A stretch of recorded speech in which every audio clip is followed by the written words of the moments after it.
Nunca estaremos satisfechos con conocer sobre Dios. Puedo darte una lista de todas las cosas correctas sobre Dios que nunca podrán satisfacer tu corazón o tu alma.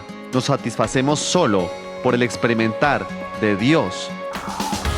Desde The People's Church en Toronto, Canadá, el Ministerio Internacional Vive la Verdad los invita a disfrutar de las enseñanzas del Dr. Charles Spry, quien nos entrega un mensaje fresco y renovador de la Palabra de Dios.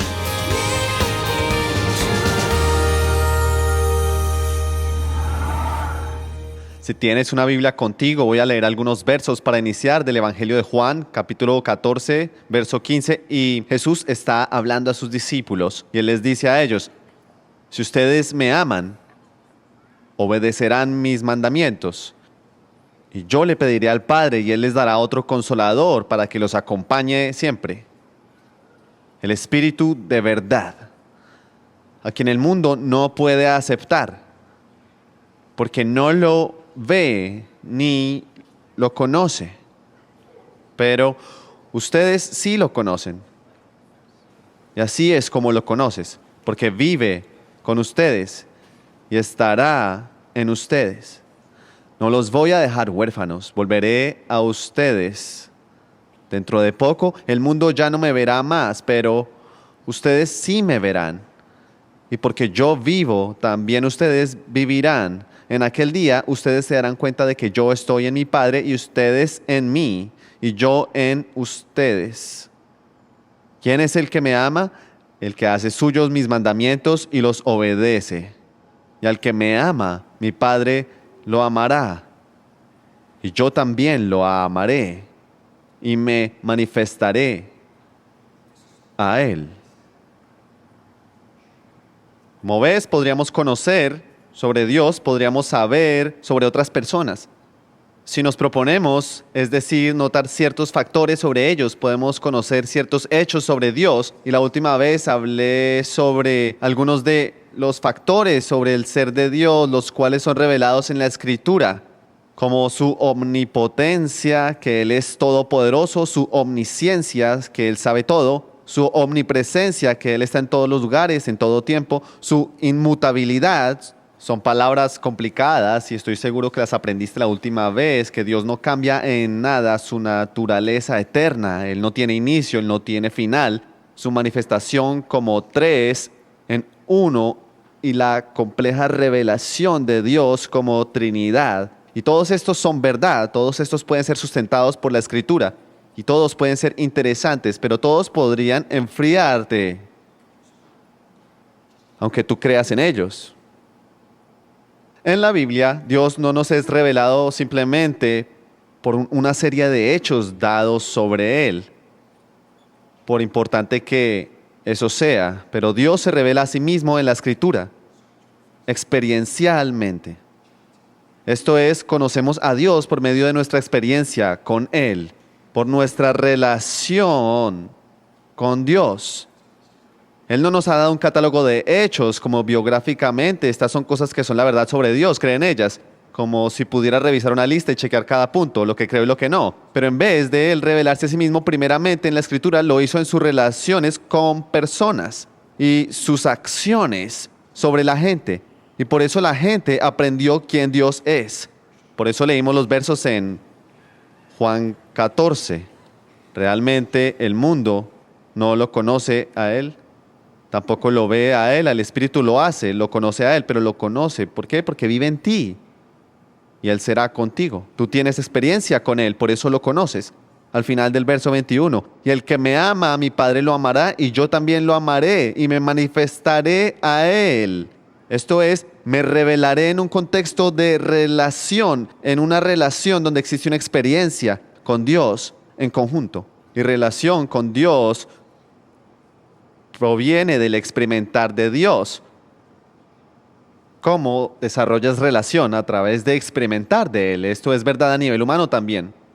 ¿Cómo podría conocerte? Se basa en la relación contigo y viceversa.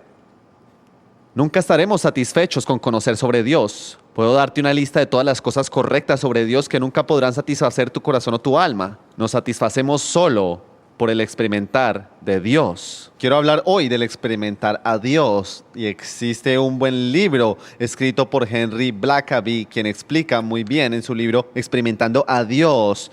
Y básicamente la tesis de su libro, que te recomiendo, es que el conocimiento de Dios surge del experimentarlo a Él. Y eso es verdad. En la Escritura, los nombres de Dios, y existen varios nombres, mencionaré algunos de ellos hoy, todos expresan algún aspecto de su carácter. Ellos fueron todos revelados en un contexto de experimentar ese aspecto de su carácter. Así es como ellos lo conocieron a Él por esos nombres. Existe un verso interesante en el Salmo 9, verso 10, donde dice: en ti confían los que conocen tu nombre. Salmo 9, verso 10, los que conocen tu nombre. Ahora, todos conocemos nombres sobre Dios, pero lo que significa es esto: aquellos quienes han experimentado algo sobre ti, confiarán en ti en esa área. Y quiero hablar sobre esto para animarte hoy, porque Dios se revela a sí mismo a nosotros en nuestra experiencia. Ahora, Moisés es quien descubrió el nombre de Dios como Jehová, y él descubrió esto en Éxodo capítulo 3. Y puedes recordar la ocasión cuando Moisés conoció a Dios en la zarza ardiente. Por 80 años, Moisés, desde niño, había creído en Dios porque, aunque fue llevado a la casa real del faraón, su madre, sus padres eran hebreos y su madre había sido nodriza en el palacio del faraón, y fue ella quien pudo decirle quién realmente era, que era judío, que era parte de la gente del pacto con Dios. Y al crecer, él supo sobre Dios, quien había separado a la nación de Israel para ser su propio pueblo. Y cuando tuvo 80 años de edad, ahora ya un hombre mayor, vio una zarza en llamas, la cual no era inusual en el calor del desierto. Combustiones espontáneas era probablemente un fenómeno común. Y cuando eso pasaba, usualmente la zarza se quemaba solita muy rápido, pero esa zarza se quemaba. Y Moisés pensó: voy a ver esto grandioso, ¿por qué no se quema esa zarza? Y al acercarse a la zarza, Dios le habló del interior de la zarza: Moisés, quita tus sandalias, estás en tierra santa. Yo he visto llorar a mi gente, yo he visto su miseria, he visto su condición, he escuchado su llanto, he venido para rescatarlos y llevarlos de esta tierra a una mejor y espaciosa tierra, una tierra donde fluye leche y miel. Seguro que Moisés se emocionó: Dios, hemos estado orando por esto por años, entonces anda, te envío a ti. Moisés dijo: ¿y quién soy yo? Yo estaré contigo, Moisés. Moisés dijo: ¿y quién eres tú? No lo dijo así de directo, él dijo: y si voy donde los israelitas y les digo que Dios me envió y ellos dicen cuál es su nombre, ¿qué les debo responder? Dijo: yo soy el que soy. Qué maravillosa revelación de sí mismo. De ahí obtenemos el nombre Jehová. No, yo fui la zarza en llamas, que el que te llamó, así haz lo mejor y sácalos. Ni estaré en Canaán para recibirlos, sino yo soy en tiempo presente. En todo, Moisés, lo que necesites. Yo soy el que soy, Jehová. En otras palabras, soy completamente suficiente para ti, Moisés. Te estoy enviando, pero yo voy a estar contigo. Y eso significa que no tienes nada que temer, ni por qué tener pánico. No habrá crisis contra ti, una pared que te deje sin esperanza, abrumado. Yo soy suficiente. Pues ahí Moisés tuvo que comprobarlo en su experiencia. Él fue donde el faraón, golpeó su puerta: ¿dejarías ir a los israelitas? ¿Y por qué? Así dijo Dios: no conozco tu Dios. Y así lo echó. Moisés regresó y dijo: Dios, sabía que no iba a funcionar, ¿qué hago ahora? Anda al río Nilo cuando el faraón baje al río. Solo toma tu vara y húndela en el agua y mira lo que pasa. Yo soy suficiente, Jehová. Moisés hizo eso y el agua se tornó en sangre. ¿Recuerda las plagas que siguieron?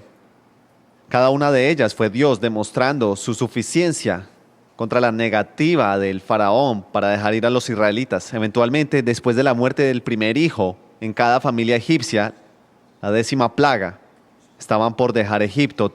Todo iba bien hasta que llegaron al Mar Rojo, y al llegar al Mar Rojo no podían cruzarlo, ellos no podían hacer un túnel, no podían rodearlo. La gente tuvo pánico. Los egipcios cambiaron de opinión, fueron a rodearlos y para regresarlos. Y la gente decía, Moisés, ¿qué has hecho? No podemos ni defendernos en contra de los egipcios, todos vamos a ahogarnos en el mar Rojo. Y Moisés solo dijo, no tengan miedo, el Señor peleará por ustedes. Mantengan la calma. Yo he descubierto algo sobre Dios, su nombre es Jehová, su nombre es Yo Soy. Su nombre es Yo Soy suficiente en cualquier tiempo, cualquier situación. Y esto lo he estado aprendiendo en los últimos meses. No tengan miedo, estén firmes. Luego ellos descubrieron esto, el nombre de Dios es Jehová. No era una teoría, Moisés no estaba sentado en una clase dominical, estos son los nombres de Dios, Jehová. Muy bien, ok, ya lo sé, ¿y ahora? Él tuvo que aprenderlo por experiencia, él tuvo que aprenderlo, probando que Dios era totalmente suficiente al ir al punto de obediencia a Él. Y así es como conoces a Dios. Y sabes, algunos de nosotros sabemos cosas sobre Dios y cuando Dios se reveló su nombre, el primero dijo, yo soy el que soy. Él reveló su nombre. Moisés no supo su nombre hasta que actuó en obediencia. Ahí él descubrió que Dios era tan bueno como su nombre. Totalmente suficiente. Existen varios nombres en hebreo. Algunos no nos son bien traducidos en nuestras Biblias, pero algunos están familiarizados con estos nombres compuestos de Jehová, nombres como Jehová. Abraham, por ejemplo, en Génesis 22, descubrió el nombre de Dios como Jehová Jireh. ¿Sabes lo que significa? Significa el Señor, quien es totalmente suficiente. Jehová, el Señor proveerá. Y si recuerdas la historia, estoy seguro, cuando Dios había dado a Abraham y Sara, su hijo Isaac, habiéndolo prometido por 25 años y luego se los dio a ellos.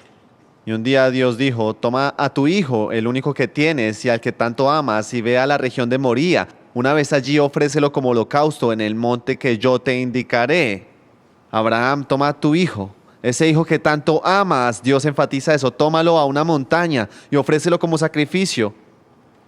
¡Qué instrucción increíble! Y dice, temprano la siguiente mañana, Moisés, Abraham, anda, toma a Isaac contigo. Después de 3 días ellos dejaron a los sirvientes que habían viajado con ellos y Abraham e Isaac subieron al monte Moría juntos. Isaac fue lo suficientemente observador para saber que el elemento vital de una ofrenda en llamas que ellos iban a ofrecer faltaba. ¿Dónde está el cordero? Debió romperle el corazón a Abraham porque él sabía que el cordero iba a ser su hijo, pero él respondió, Dios mismo proveerá el cordero para el sacrificio, mi hijo. Y los dos fueron juntos. Y cuando llegaron al lugar que Dios les había dicho, Abraham construyó un altar y arregló la leña. Ató a su hijo Isaac, lo puso en el altar, retiró sus manos y tomó el cuchillo para matar a su hijo. Cuando un ángel dijo, Abraham, no pongas tu mano sobre el muchacho, ni le hagas ningún daño. Ahora sé que temes a Dios, porque ni siquiera te has negado a darme a tu único hijo. Abraham alzó la vista y en un matorral vio un carnero enredado por los cuernos. Fue entonces, tomó el carnero y lo ofreció como holocausto en el lugar de su hijo. Ese sitio Abraham le puso por nombre Jehová Jireh, que en mi traducción él llamó al lugar el Señor proveerá. Jehová Jireh.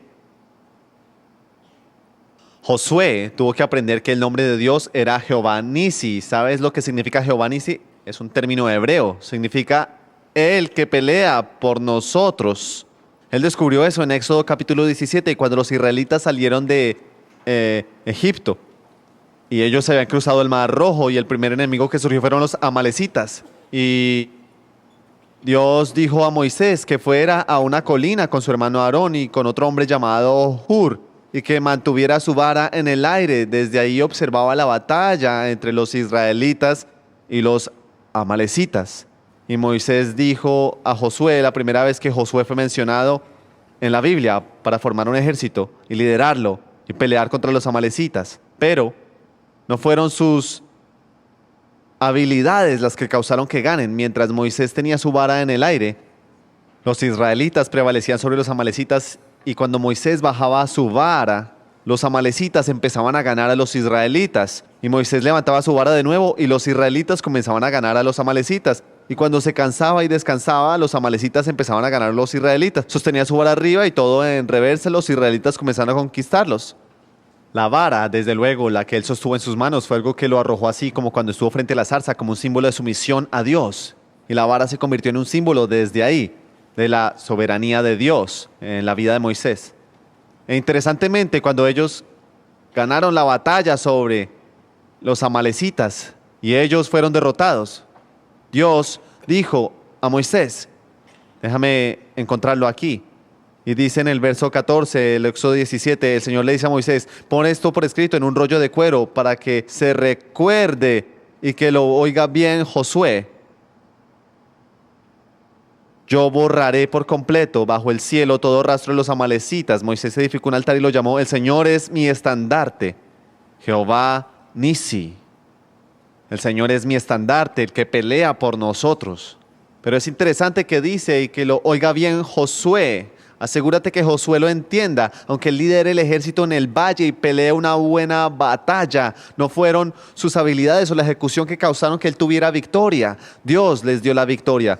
Como verás, Josué iba a convertirse en el sucesor de Moisés. Como líder necesitaba saber que él estaba tratando con Jehová Nisi, el Dios que pelea por nosotros.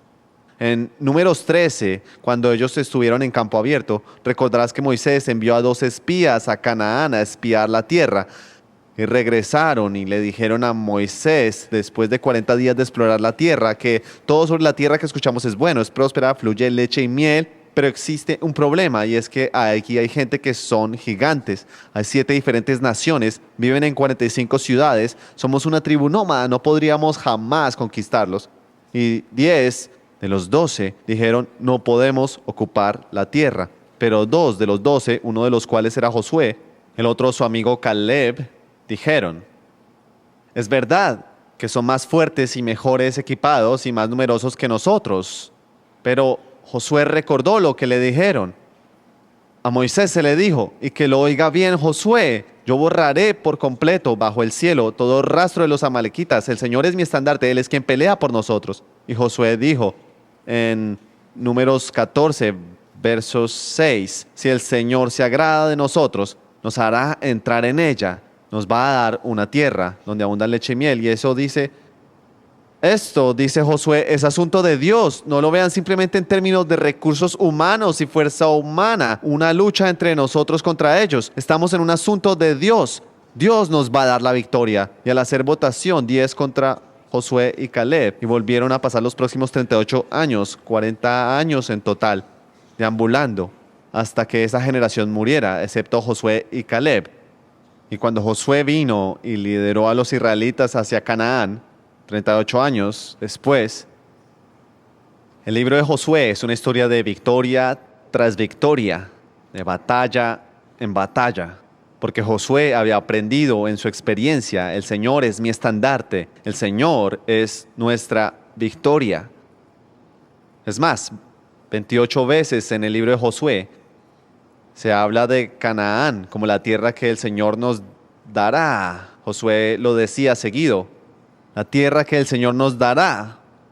Esto no es algo que por lo que tenemos que pelear, es algo que vamos a recibir. Dios nos la dará mientras le obedecemos, confiamos, porque dice en Éxodo 17, cuando dejábamos el mar rojo y cuando enfrentamos a las amalecitas, aprendí la lección. Josué pudo bien decir, yo aprendí que el Señor es nuestra victoria. Fuerza. Él nos da victoria en la batalla. José aprendió eso. Si ves, no aprendemos cosas sobre Dios cuando estamos conociendo a Dios. Experimentamos a Dios mientras conocemos a Dios. Gedeón aprendió el nombre de Dios era Jehová Shalom. Muchos saben que Shalom significa paz. El Señor es nuestra paz. Mira, Gedeón, uno de los jueces, lideró a Israel en el tiempo en el que estaban siendo oprimidos por los madianitas. En Jueces capítulo 6, voy a leer un par de versos aquí para ver cómo Gedeón aprendió esto en Jueces capítulo 6. y verso 14. El Señor dijo a Gedeón: ve con la fuerza que tienes y salvarás a Israel, el poder de Madián. Y Gedeón preguntó: ¿cómo voy a salvar a Israel? Interesante, ve con la fuerza que tienes. ¿Qué es lo que tiene? Bueno, se olvidó de algo, te darás cuenta, porque en el verso 12, cuando el ángel del Señor dijo a Gedeón: el Señor está contigo, guerrero valiente. Ahora, Gedeón probablemente dijo: ok, gracias, genial. Y luego cuando él le dice: ve con las fuerzas que tienes, él dice: no tengo ninguna fuerza. Se perdió todo el punto. El Señor está contigo, el Señor es tu fuerza. Él no había aprendido porque él todavía no lo había experimentado. Era solo teoría, doctrinas, ideas. Ve con la fuerza que tienes, pero yo no tengo ninguna fuerza. ¿Cómo puedo salvar a Israel? Mi clan es el más débil de la tribu de Manasés y yo soy el más insignificante de la familia. Y el Señor respondió la segunda vez: yo estaré contigo. Gedeón, no es acerca de ti, yo estaré contigo. Y luego Gedeón dijo: si me he ganado tu favor, dame una señal. Y recordarás que él pidió por una señal. Aquí vemos a Gedeón en sí, lleno de dudas, como muchos de nosotros. Estamos en la etapa de caminar con Dios. Y eventualmente Dios intervino y dice en verso 24, Gedeón construyó un altar al Señor allí y lo llamó: el Señor es la paz, Jehová Shalom. Es como los hebreos lo dicen. Ahora, Gedeón había aprendido esto en su propia experiencia. Así que la siguiente vez, en capítulo 7, cuando ellos pelearon, él tenía un ejército de 32,000 hombres e iban a pelear contra un ejército de 135,000 hombres. Eso es más de 4 veces su número. Estaban desde ya en desventaja y Dios dijo a Gedeón: hay un problema. Gedeón pudo haber dicho: sí, lo hay demasiados de ellos y no hay suficiente de nosotros. No, Gedeón, el problema es que son muchos de ustedes. Ustedes son solo 32,000, ellos son 135,000, pero quiero que sepas que no vas a ganar esto en tus fuerzas. Soy yo quien va a darte la victoria, pues deshazte de 22,000 de tus 32,000 y Gedeón quedó con 10,000. Y Dios dijo: todavía son muchos. Y los redujo a 300 hombres contra un ejército de 135,000 hombres. Y Gedeón dijo: yo aprendí algo en el último capítulo. Aprendí que el Señor es nuestra paz, Jehová Shalom. Él nos dará paz en nuestra situación. Él nos traerá victoria en esta situación. Así él dijo a los 300 hombres contra los otros 135,000 hombres: muy bien, vamos. Dios está con nosotros. Y Dios les dio la victoria contra las abrumadoras negativas. Gedeón no lo aprendió en una clase de Biblia. Gedeón escribe Jehová Shalom. ¿Qué crees que significa? Bueno, Jehová significa Dios, yo soy, Shalom significa paz, significa Dios es nuestra paz. Muy bien, Gedeón lo has aprendido. Así él no lo aprendió. Él lo aprendió en su experiencia de vida. Samuel aprendió. El nombre de Dios es Ebenezer.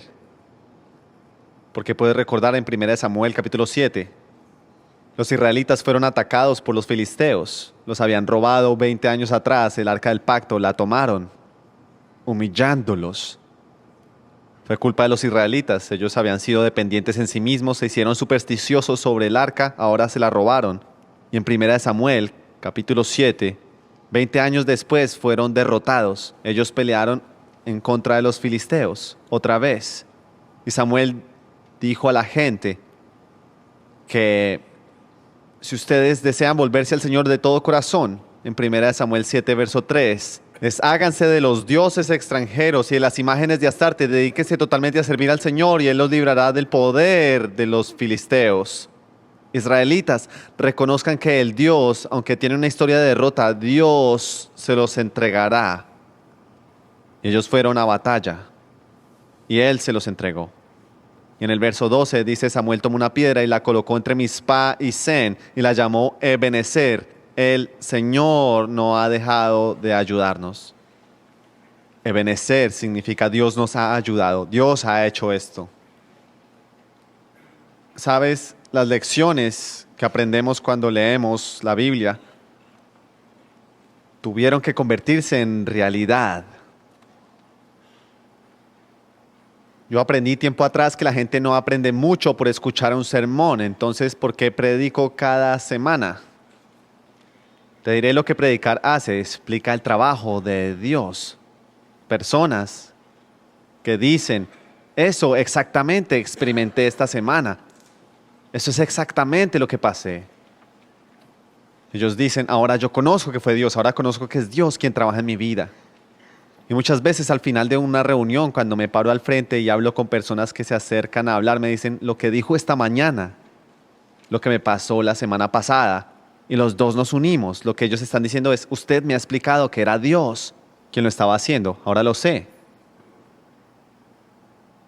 Puedes escuchar cosas y luego la siguiente semana puedes experimentarlo. Predicar es válido cuando apunta a tu experiencia con Dios. Si no tienes experiencia con Dios, predicar es la cosa más aburrida del mundo. No aprendes mucho. Necesitamos tomar cada oración contestada como una oportunidad para ir más allá y profundo con Dios. Tomar cada trabajo de Dios como una oportunidad para profundizar e ir más allá. No tenemos tiempo, ya voy a terminar, pero sabes, en la Escritura hay historias trágicas de gente que olvidó recordar lo que Dios les había mostrado. Y así ellos se alejaron. Olvidaron recordar lo que Dios les había mostrado. Una y otra vez encontrarás que eso pasó. Necesitamos recordar lo que Dios nos ha mostrado en nuestra experiencia. Ahora avanza, asume eso. No hay que reprenderlo. Asúmelo, créelo y Dios te llevará más profundo y más allá en tu conocimiento sobre Él.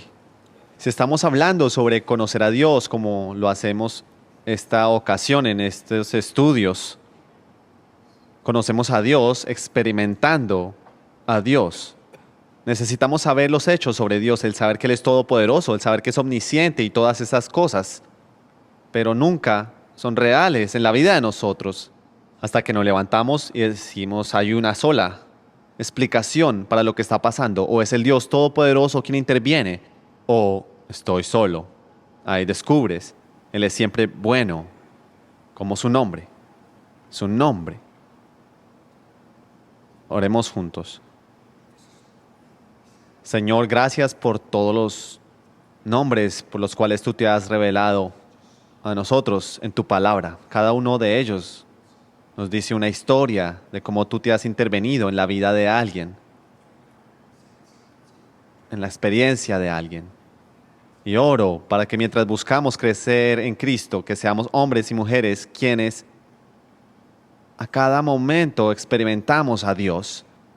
No solo creer los hechos sobre, sino experimentar tu trabajo en nuestras vidas. Amén.